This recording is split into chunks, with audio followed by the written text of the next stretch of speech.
നമസ്കാരം, ജന്മഭൂമിയിലേക്ക് സ്വാഗതം. മാസപ്പടിയിലെ ഇഡി അന്വേഷണ പേടിയിൽ സെക്രട്ടേറിയറ്റും മുഖ്യമന്ത്രിയുടെ ഔദ്യോഗിക വസതിയായ ക്ലിഫ് ഹൗസും. സെക്രട്ടേറിയറ്റിലും ക്ലിഫ് ഹൗസിലും നിയന്ത്രണങ്ങളും സുരക്ഷയും വർദ്ധിപ്പിച്ചു. ഉദ്യോഗസ്ഥരുടെ പോലും തിരിച്ചറിയൽ രേഖ പരിശോധിച്ച ശേഷമാണ് കടത്തിവിടുന്നത്.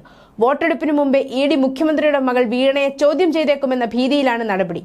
ഇഡി ഉദ്യോഗസ്ഥരെ ക്ലിഫ് ഹൗസിലും സെക്രട്ടേറിയറ്റിലേക്കും കടത്തി വിടാതിരിക്കാനുള്ള നീക്കമാണ് നടക്കുന്നത്. ക്ലിഫ് ഹൗസ് റോഡിന് ഇരുവശവും താമസിക്കുന്നവരുടെ വാഹനങ്ങൾ പോലും പരിശോധിക്കുന്നുണ്ട്. വ്യവസായ വകുപ്പിലേക്ക് ഇഡി എത്തിയേക്കുമെന്നതിനാലാണ് സെക്രട്ടേറിയറ്റിലെ പരിശോധനകൾ കൂടുതൽ കർശനമാക്കി. ചോദ്യം ചെയ്യലിൽ നിന്ന് ഒഴിഞ്ഞുമാറാൻ ശ്രമിച്ച CMRL MDയെ വീട്ടിൽ പോയി ഇഡി ചോദ്യം ചെയ്തതാണ് മുൻകരുതൽ കടുപ്പിക്കാൻ കാരണമെന്നാണ് സൂചന. മുഖ്യമന്ത്രിയുടെ മകൾക്ക് പണം നൽകിയതുമായി ബന്ധപ്പെട്ട കൃത്യമായ വിശദീകരണം നൽകാൻ CMRLനും കഴിഞ്ഞിട്ടില്ല. ഈ സാഹചര്യത്തിൽ കടുത്ത നടപടികളിലേക്ക് തന്നെ എൻഫോഴ്സ്മെന്റ് ഡയറക്ടറേറ്റ് കടന്നേക്കുമെന്നാണ് സൂചന. മാസപ്പടി കേസിൽ മുഖ്യമന്ത്രിയുടെ മകൾ വീണ വിജയനെ ചോദ്യം ചെയ്യാനുള്ള നീക്കങ്ങൾ ഇഡി ശക്തമാക്കി കഴിഞ്ഞു. CMRL ഉദ്യോഗസ്ഥരുടെ ചോദ്യം ചെയ്യൽ പൂർത്തിയായാലുടൻ ഇതിലേക്ക് ഇഡി കടക്കും. ഇതിനായി പഴുതടച്ച ചോദ്യാവലി തന്നെ ഇഡി തയ്യാറാക്കിയിട്ടുണ്ട്. News desk, Janmabhumi.